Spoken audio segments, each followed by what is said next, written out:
எதிராக அரசியல் செய்கின்ற எண்ணத்தோடு தான் அண்ணாமலை அவர்கள் களம் கொண்டிருக்கிறார். அவருக்கு அடுத்து என்ன நடக்கும்னு தெரியும். 9ஆம் இடத்தில் இருக்கின்ற சனி 10ஆம் இடத்துக்கு வருவார்.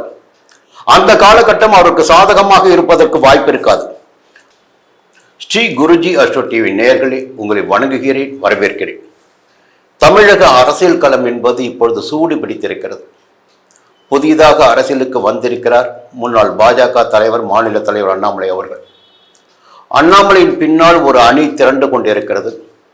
அது வெற்றியை நோக்கி செல்லுமா அல்லது போராட்ட களத்தில் இருந்து கொண்டிருக்குமா என்பதெல்லாம் ஒரு பக்கம் அது கேள்வி.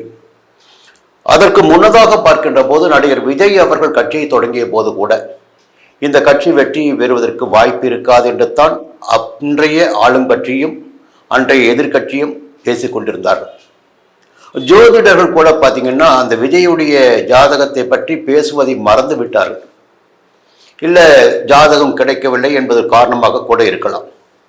ஆனால் கணக்கிலேயே எடுத்துக்கொள்ளாத ஒருவராக விஜய் இருந்தார் கடந்த தேர்தலுக்கு முன்பு வரையில் ஜாதகத்தில். இப்போது அவர் பேசு பொருளாக மாறி இருக்கிறார். அதே போல பார்த்தீங்கன்னா கடந்த திராவிட முன்னேற்ற கழக ஆட்சியின் போது திராவிட முன்னேற்ற கழக ஆட்சிக்கு சிம்ம சொப்பனமாக இருந்தவர் பார்த்தீங்கன்னா அண்ணாமலை மட்டும்தான். அது அண்ணா திராவிட முன்னேற்ற கழகம் எதிர்கட்சியாக இருந்தும் எதிர்கட்சிக்குரிய பணிகளை செய்யவில்லை என்பது ஒரு பெரும் குற்றச்சாட்டு. நாம் தொடர்ந்து சொல்லி வருவது அதுதான். எப்பொழுது ஆளுங்கட்சிக்கு எதிராக ஒருவர் மையமாக நின்று செயல்படுகிறாரோ, எதிர்த்து செயல்படுகிறாரோ, அவரால் தான் ஆளுங்கட்சியை வீழ்த்த முடியும் என்பதை பல முறை நம்ம சொல்லிக்கிட்டு இருக்கோம். சரி, அதற்குரிய பலம் வேணும். ஜாதகத்தில் பார்த்தீங்கன்னா அதற்குரிய கிரக அமைப்புகள் வேணும். அதெல்லாம் இருந்தால் மட்டும்தான் நம்மளால வெற்றி கோட்டையை எட்ட முடியும்.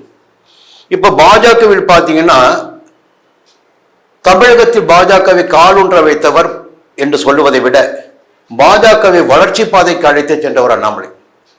அந்த அண்ணாமலையின் பின்னால் ஒரு இளைஞர் பட்டாளம் அப்பொழுது திரண்டது. இனி அந்த பட்டாளம் திரளுமா என்ற கேள்வி இருந்தது. பொள்ளாச்சியில் ஜூலை மாதம் 12ஆம் தேதி நடைபெற்ற வி த லீடர்ஸ் அமைப்பின் முதல் மாநாடு மிகப்பெரிய வெற்றியினை நமக்கு வெளிப்படுத்தியிருக்கிறது. தொண்டருடைய பலம், செல்வாக்கு என்பதையெல்லாம் நமக்கு காட்டியிருக்கிறது, தமிழகத்திற்கு காட்டியிருக்கிறது. இப்போ என்ன நடக்க போகுது? இதுல ஒரு ரகசியம் என்னதுங்களா? இல்லை, இப்போ ஒரு ஜோதிடரா நான் என்ன பார்க்கிறேன்னா, இந்த தேதி எப்படி குறிப்பிடப்பட்டது, எதற்காக குறிப்பிடப்பட்டது, இந்த தேதி எதற்காக முடிவு செய்யப்பட்டது, ஒரு ஜோதிடரால் அதை மட்டும்தான் ஆய்வு செய்ய முடியும். அரசியல் காலத்தில் அவர் எப்படி இருக்கிறார், எதை நோக்கி போகிறார், அவரால் வெற்றி பெற முடியுமா, வெற்றி பெற முடியாது என்பதெல்லாம் ரெண்டாவது. இப்போ ஒரு இடம் வாங்குறோம், வீடு கட்டணும், பூமி பூஜை போட வேண்டும். இந்த பூமி பூஜை போடுவதற்கு பார்த்தீங்கன்னா நம்முடைய ஜாதகத்தை பார்க்கணும். ஜாதகத்தை பார்த்து நமக்குரிய ராசிக்கு ஏற்ற நாளில் அந்த பூமி பூஜை போடுகின்ற போது அந்த திட்டம் வெற்றி பெறும். இப்போ பார்த்தீங்கன்னா ஒரு அரசியல் கட்சி தொடங்குகின்ற போது முதலாக ஒரு மாநாடு நடைபெறுகின்ற போது, நடத்துகின்ற போது அந்த நாள் எப்படி இருக்க வேண்டும், குறிப்பாக சொல்ல வேண்டும் என்றால் அவர் தேர்வு செய்த நாள் பார்க்கின்ற போது ஜூலை மாதம் 12ஆம் தேதி 2026 அன்று ஞாயிற்றுக்கிழமை, சூரியனுடைய நாள், ரிஷப ராசியில் சந்திரன் இருக்கிறார். கூர்ந்து கவனிக்க வேண்டியது, ஜோதிடர்களால் கவனிக்க வேண்டிய தகவல் பார்த்தீங்கன்னா ரிஷப ராசிக்குள் சந்திரன் இருக்கிறார். இந்த ரிஷப ராசி என்பது அண்ணாமலை என்பவருடைய ஜாதகத்திற்கு எந்த இடம் என்பதை நாம் பார்க்கணும். ஜாதகத்தில் இதுதான் மிக முக்கியமானது. ஒரு ஜாதகர் எப்பொழுதுமே தன்னுடைய லாபஸ்தானத்தை பலப்படுத்த வேண்டும். என்னுடைய பார்வையில் அதுதான். இப்போ கடகராசி என்று வருகின்ற போது கடகராசிக்கு 11ஆம் இடமான லாபஸ்தானம் ரிஷபம், சூட்சமே அதுதான். அப்ப இந்த தேதியை எதற்காக இவர் தேர்வு செய்தார் என்றால் இவருக்கு இந்த தேதி சாதகமான நாள். பொதுவாக சில பேர் பார்த்தீங்கன்னா முகூர்த்தம் வைக்கும்போது கூட அஷ்டமியில் இல்லை சந்திராஷ்டமத்தில் 12ஆம் இடத்துல சந்திரன் இருக்கின்ற போது இதையெல்லாம் பார்க்காமல் முகூர்த்தம் வைத்து கொடுப்பவர்கள் எல்லாம் ஜோதிடத்துறை இருக்காங்க. ஆனால் மிக தெளிவாக நம்முடைய ராசி என்ன, இந்த ராசிக்கு எந்த ராசி அதிர்ஷ்டமான ராசியாக இருக்கும், அந்த ராசியில் ஒரு காரியத்தை தொடங்குகின்ற போது அந்த காரியம் வெற்றியாகும் என்பதை தெரிந்து கொண்டு தன்னுடைய ராசி, இவர் கடக ராசி அண்ணாமலை, கடகராசிக்கு 11ஆம் இடமான ரிஷப ராசியில் சந்திரன் சஞ்சரிக்கின்ற நாளில் என்ன ஒரு தகவல்னா, கடகராசியுடைய ராசிநாதன் சந்திரன் ரிஷப ராசியில் தான் சந்திரன் உச்சமடைகிறார்.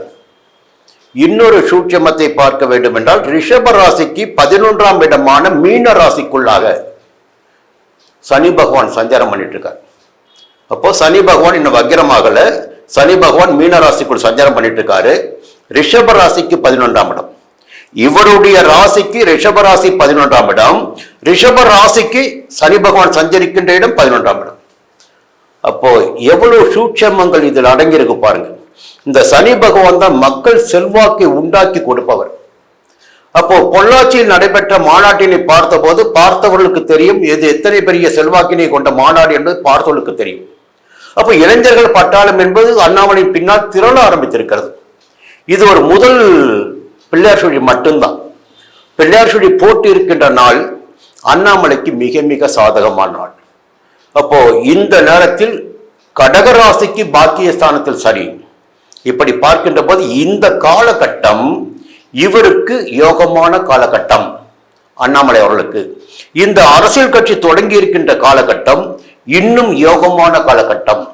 ஒரு அசம்பாவிதம் நடக்கவில்லை, எந்த விதமான தவறும் நடக்கவில்லை. மக்களுடைய திரளனை அவர் காட்டியிருக்கிறார். மக்களிடம் சாஷ்டாங்கமாக விழுந்து அவருடைய ஆசீர்வாதத்தை பெற்றிருக்கிறார். ஒரு பண்புள்ள தலைமை என்பது இந்த தலைமை தெரிந்திருக்கிறது. இப்ப இன்னொரு விஷயம்னா, ஒரு பகுத்தறிவுவாதியாக இருந்தால், சனாதனத்தை எதிர்ப்பவராக இருந்தால் இந்த ஜாதகத்தெல்லாம் பார்க்க போறதில்லை, நேரங்காலத்தை பார்க்க போறதில்லை. ஆனால் இவர் ஒரு ஆன்மீகவாதி, அப்போ கடவுள் பக்தர் இவர். அப்ப என்ன பண்றாரு இவர், ஜாதகத்தை பார்த்து எந்த நேரத்தில் ஒரு காரியத்தை கையில் எடுத்தால் அதில் நம்மால் வெற்றி பெற முடியும் என்பதை தெரிந்து கொண்டு ஒரு பிள்ளையார் சுழி போட்டிருக்கிறார். ஜூலை மாதம் 12ஆம் தேதி பொள்ளாச்சியில். இந்த பொள்ளாச்சியில் போட்டிருக்கின்ற பிள்ளையார் சுழி பார்த்தீங்கன்னா விரைவில் அடுத்து அடுத்து அடுத்து என்று பரவுகின்ற போது அது வெற்றியினை எட்டக்கூடிய, வளர்ச்சி அடையக்கூடிய, ஒரு நிலையான இடத்தினை பிடித்திடக்கூடிய நிலையினை அண்ணாமலை அவர்களுக்கு நிச்சயமாக ஏற்படுத்தும். இங்க ஒரு 2 சூட்சமமான விஷயம் இருக்கு. இப்ப பாத்தீங்கன்னா விஜய் அவர்கள் கட்சி ஆரம்பித்த போது அப்பொழுது எதிர்கட்சியாக இருந்த அண்ணா திராவிட முன்னேற்ற கழகத்தை பற்றி ஒரு வார்த்தை கூட பேசல. அதுல பெரிய ரகசியம் அடங்கிருந்துச்சு. எனக்கும் உனக்கும் தான் போட்டி, இந்த ஆளுங்கட்சியை எதிர்ப்பவனாக நான் இங்கே இருக்கிறேன், இந்த ஆளுங்கட்சியை எதிர்க்கின்ற சக்தி எனக்கு மட்டும்தான் இருக்கு என்ற ரீதியில் விஜய் அவர்கள் அரசியல் நடத்திய போது ஒரு வெற்றி வாய்ப்பினை அவரால் எட்ட முடிந்தது. இப்போ அண்ணாமலை எடுத்திருக்கின்ற அரசியல் எப்படின்னா, அவர் திராவிட முன்னேற்ற கழகத்தை பற்றியும் பேச போவதில்லையா, அண்ணா திராவிட முன்னேற்ற கழகத்தை பற்றியும் பேச போவதில்லை. இந்த ஆளுங்கட்சி, இந்த ஆளுங்கட்சிக்கு ஒரு நேரத்தினை கொடுத்து அதன் பிறகு ஆளுங்கட்சிக்கு எதிராக அரசியல் செய்கின்ற எண்ணத்தோடு தான் அண்ணாமலை அவர்கள் களம் கொண்டிருக்கிறார். அவருக்கு அடுத்து அடுத்து என்ன நடக்கும் தெரியும். 9ஆம் இடத்தில் இருக்கின்ற சனி 10ஆம் இடத்துக்கு வருவார். அந்த காலகட்டம் அவருக்கு சாதகமாக இருப்பதற்கு வாய்ப்பு இருக்காது. அதனால் நாடாளுமன்ற தேர்தலும் அவருடைய இலக்கு கிடையாது, உடனடியாக அரசியல் என்பதும் இலக்கு கிடையாது. 2031ஆம் ஆண்டில் நடைபெறுகின்ற சட்டமன்ற தேர்தல் தான் அவருடைய இலக்காக இருக்கிறது. அந்த சட்டமன்ற தேர்தல் என்ற போது அவருக்கு அது யோகத்தை உண்டாக்கிடக்கூடிய காலகட்டமாக இருக்க போகிறது. பார்ப்போம். இதில் என்னன்னா, இந்த பந்தய குதிரைகளில் பார்த்தீங்கன்னா எல்லா குதிரைக்குமே ஆற்றல் இருக்கும். அப்போ எதை முந்துகின்ற சக்தி, ஒருவரை ஒருவர் முந்துகின்ற சக்தி யாருக்கு இருக்கிறது என்பதை பார்க்கின்ற போது அந்த நேரம் தான் தீர்மானிக்கும். ஆனால் இப்பொழுது அண்ணாமலை அவருடைய அரசியல் பயணம் என்பது மிகச் சரியாக துல்லியமாக கணிக்கப்பட்டு ஒரு வெற்றி பாதையை நோக்கி பயணிக்கின்ற அளவிற்கு இந்த மாநாடு நடத்தப்பட்டிருக்கிறது. இது அண்ணாமலைக்கு ஒரு வெற்றி என்று சொல்ல வேண்டும், தொடக்கமே வெற்றி என்று சொல்ல வேண்டும். அண்ணாமலை ஜாதகத்தில் ஒரு தொடக்கம் வெற்றி இந்த காலகட்டம். இனியும் அவருடைய வெற்றி தொடரும். தொடர்ந்து பார்ப்போம், பார்த்து கொண்டே இருப்போம். மீண்டும் சந்திக்கிறேன். நன்றி.